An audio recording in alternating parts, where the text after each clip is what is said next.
Isang lihim na Israeli-American Defense Company ang nagsagawa ng pagsubok sa isang bagong long-range cruise missile sa isang military range ng US sa Morocco na nagbunyag ng covert weapons program sa publiko. Sabi ng Covenant Industries, ang kanilang murang Anthem missile ay maaaring magsimula ng produksyon sa susunod na taon na magbibigay sa mga sandatahang lakas ng mga bansang kanluranin ng mas mabilis at mas murang paraan para muling buuin ang nauubos nilang mga arsenal. Ipinapakita rin ng pagsubok na ito ang lumalaking papel ng Morocco bilang testing ground para sa mga armas ng US at mga kaalyado nito. Pati na rin ang lumalalim na ugnayang pangdepensa nito sa Israel. At pupunta na tayo ngayon sa Morocco kay Dr. Mohamed Chitu, isang political analyst at senior professor sa Universidad ng Rabat. Maraming salamat sa pagsama sa amin.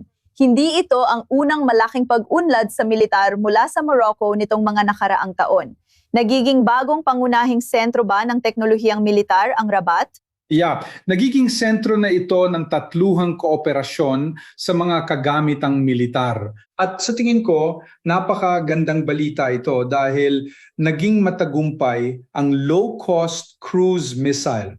At ang pagpapaputok o demonstrasyon ay napakaganda para sa Morocco, para sa Israel at para sa Estados Unidos. At sa tingin ko, ibig sabihin nito ay magkakaroon pa ng mas maraming pagsubok. Mas marami pang demonstrasyon sa malapit na hinaharap gamit ang kagamitang militar na ito sa pakikipagtulungan ng Morocco, Estados Unidos at Israel. At nangangahulugan din ito na mayroong pangmatagalang uri ng kooperasyong militar sa pagitan ng tatlong bansa.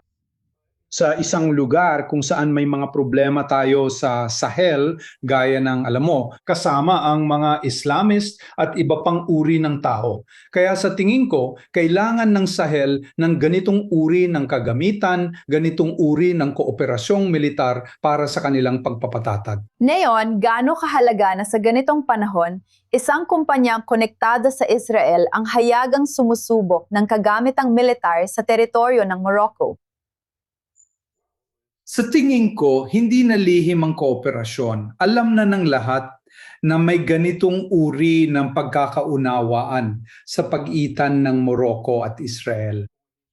At ang Morocco at Israel ay pumasok na sa isang uri ng alyansa nitong nakaraang 2 taon. At ang alyansang ito ay nasa larangan ng militar at iba pang mga aspeto ng ekonomiya. Pero napakahalaga ng aspeto ng militar dahil sa tingin ko, sinusubukan ng mga kumpanya mula sa Israel ang kanilang mga kagamitan o military hardware sa Morocco. At ito ay magandang balita para sa Morocco, magandang balita para sa Israel, at magandang balita rin para sa Estados Unidos dahil ibig sabihin nito ay magkakaroon ng pangmatagalang kooperasyon sa larangang iyon. Ngayon, sinasabi mong puro magandang balita dito, pero alam natin na ang Morocco syempre ay hindi kasali sa kasalukuyang sigalot na kinasasamputan ng Iran.